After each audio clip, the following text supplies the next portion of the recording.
Number 1. Neville's missing robe. In the Philosopher's Stone, there's a moment in the Great Hall when the students are seated, and if you pause and look closely at Neville Longbottom, something feels off. His robe sits awkwardly, almost like it doesn't belong to him. At first glance, it feels like a wardrobe slip-up, but many fans believe this was intentional. Neville comes from a family constantly comparing him to his parents' legacy, and he himself feels like he never quite fits in, literally and emotionally. That ill-fitted robe becomes a quiet, visual metaphor for his character arc. He starts off as the boy who doesn't wear his uniform properly, and years later, he's the one leading Dumbledore's army and drawing Godric Gryffindor's sword. The robe that didn't fit. By the end, he fits Hogwarts better than most. Number 2. Lockhart's wig. Gilderoy Lockhart is all vanity and no substance, and the films love highlighting that through tiny visual jokes. In Chamber of Secrets, there are multiple scenes where he nervously touches his hair, perfectly styled, never moving. There's even a moment where a gust of wind almost lifts it off, played so fast you barely register it. It's not until later, when his memory charm backfires, that you realize it's a wig.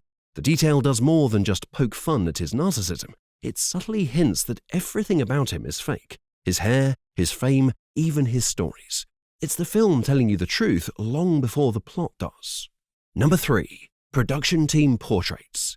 If you freeze frame some of the moving portraits in the hallways, you'll catch faces that aren't characters from the books. Many of them are actually crew members photographed in costume and painted into the wizarding world.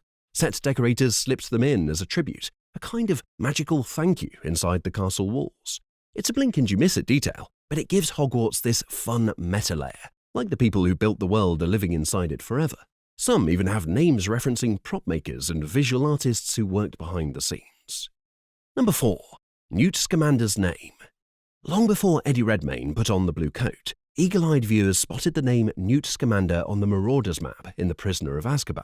It flashes by so quickly, most people never catch it. At the time, it felt like a random lore nod to fans who'd read the companion book Fantastic Beasts and Where to Find Them. But years later, when Warner Brothers announced the spin-off series starring him, that tiny cameo suddenly transformed, like the filmmakers had planted a seed nobody realized would grow into a full franchise. It's one of those moments that makes the wizarding world feel like it was always bigger than Harry's story. Number 5. Foreshadowing the Marauders map.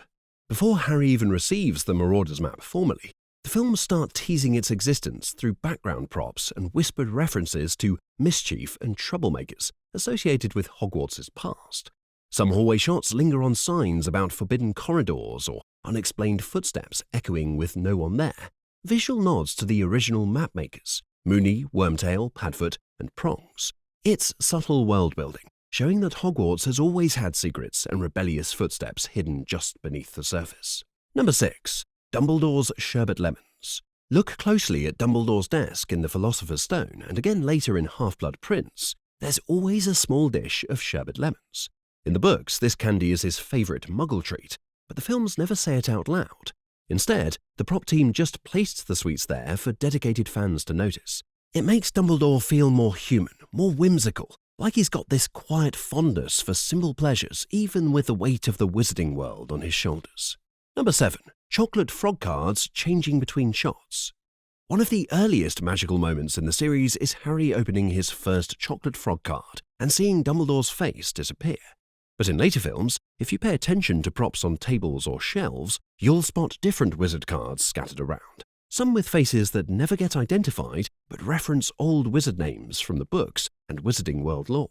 Some even nod to characters that later appear in the expanded universe. It's a collectible hunt hidden inside the movie itself. Number 8. Props in the Burrow. The Weasley home is chaotic in the most charming way, and the props are a goldmine. Boxes of magic cereal with punny names, cleaning products made by fictional wizard brands, even bizarre wizard fashion magazines stacked casually on counters. One box in the background is labelled Magimeal, Just Add Wand. Another has a fake ad scribbled on it for self-peeling potatoes.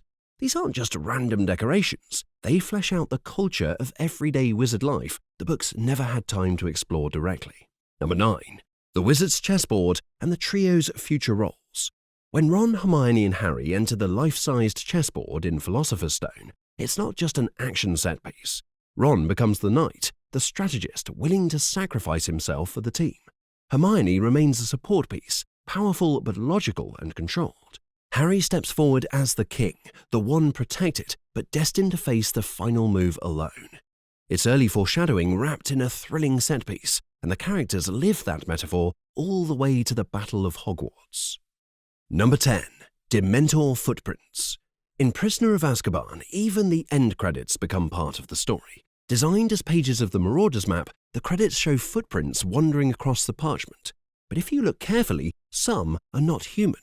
There are distorted, dragging marks that resemble the glide of a Dementor rather than the steps of a wizard. It's a creepy little touch that suggests even after the film fades to black, some dark presence still stalks the halls of Hogwarts. Unseen, but always there. Number 11. Ford Anglia. In Chamber of Secrets, the flying Ford Anglia is a comedic standout, but what happens to it afterward is one of the most intriguing background mysteries. When it crashes into the Forbidden Forest and speeds off on its own, that moment isn't just a gag, it's the start of the car becoming a feral creature.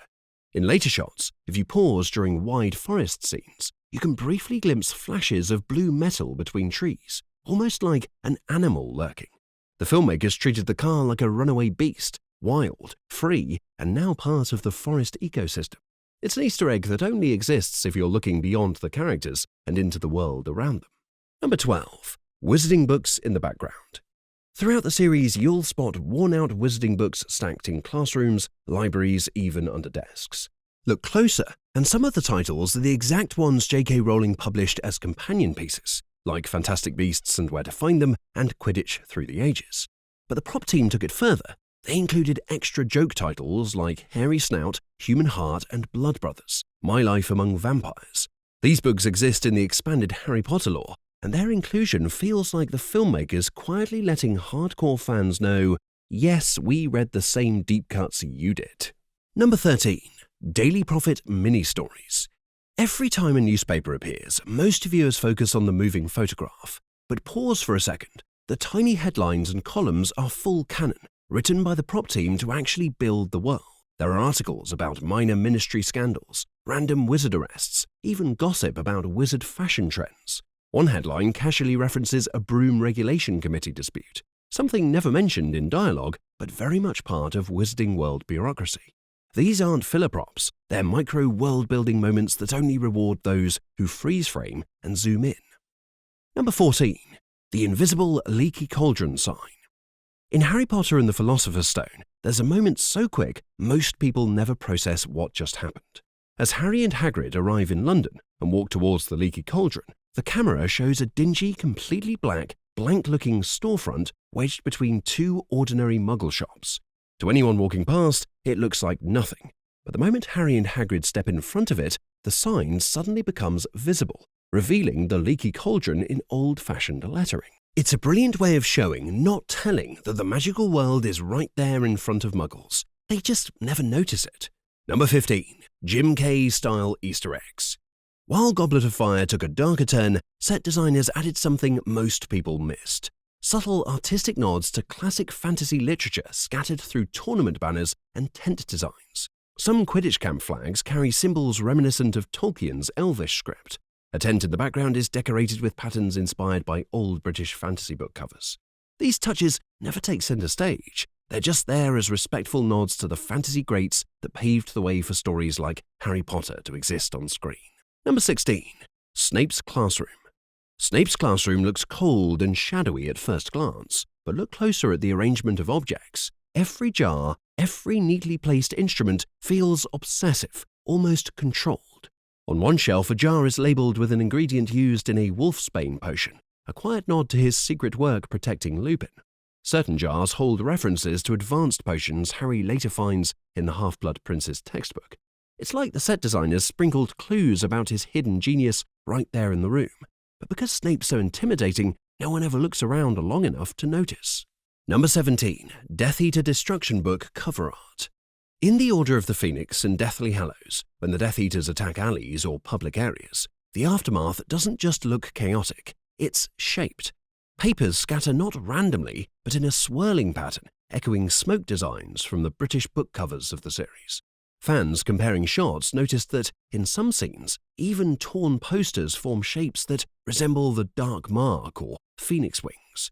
It's a quiet visual language, destruction that still carries a signature, like the Death Eaters are leaving their mark even in the way debris falls.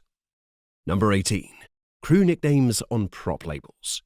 If you pause scenes in potion rooms, honeydukes, zonkos, or even the cupboard under the stairs, some labels have ridiculously funny or odd names written on them. Many are nicknames used behind the scenes by the crew. One jar of powdered root in Snape's room is labelled Property of J. Chambers, a nod to a makeup artist. At Honeydukes, there's a candy box called Chambers Chewables, never meant to be noticed, but very much placed there on purpose. It's the filmmaking equivalent of scribbling your name in the corner of a masterpiece.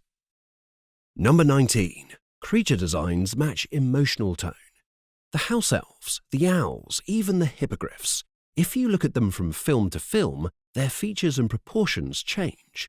Dobby becomes softer, more expressive in films where his emotional arc intensifies. Buckbeak's feathers become harsher in later films when tension rises.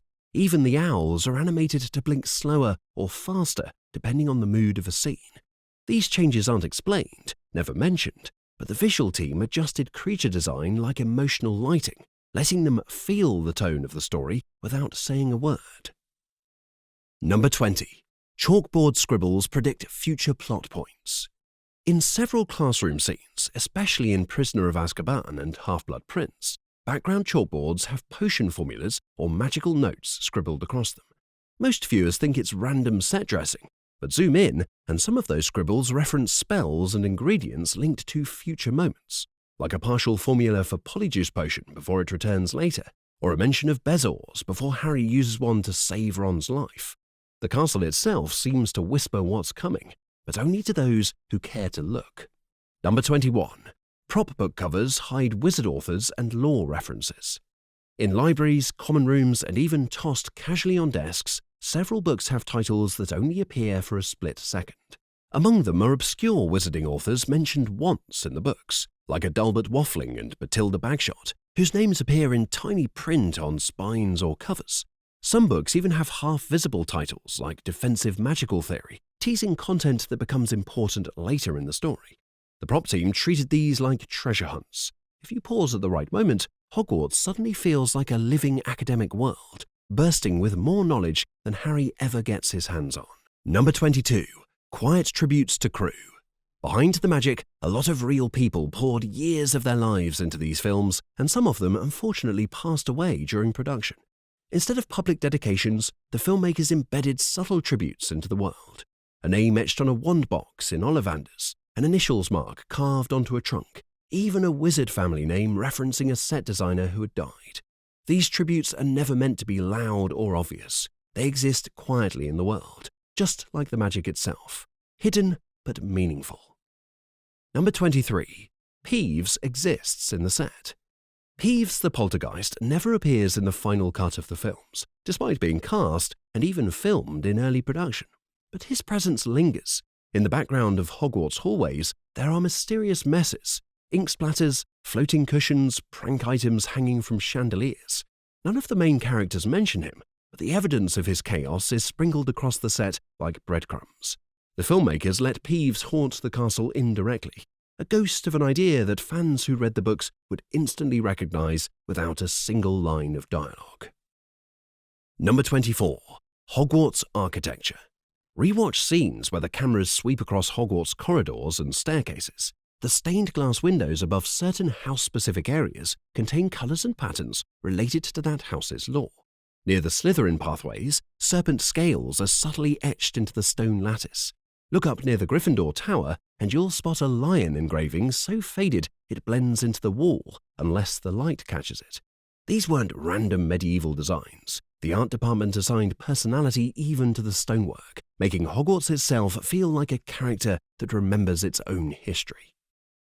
Number 25. Hidden Wizarding World puns. The simplest background items are often the funniest. In Honeydukes, the cereal shelf holds a brand called Cheery Owls, a wizard twist on Cheerios. A stack of wizard biscuits is labelled Eat 'em first, they eat back, written in tiny looping handwriting. In the Gryffindor common room, there's a snack wrapper that reads, "Caution, may contain pixie dust," literally. These aren't Easter eggs for lore, they're Easter eggs for humour. Tiny reminders that behind the epic battles and dark magic, the wizarding world is still fundamentally strange, funny, and deeply alive.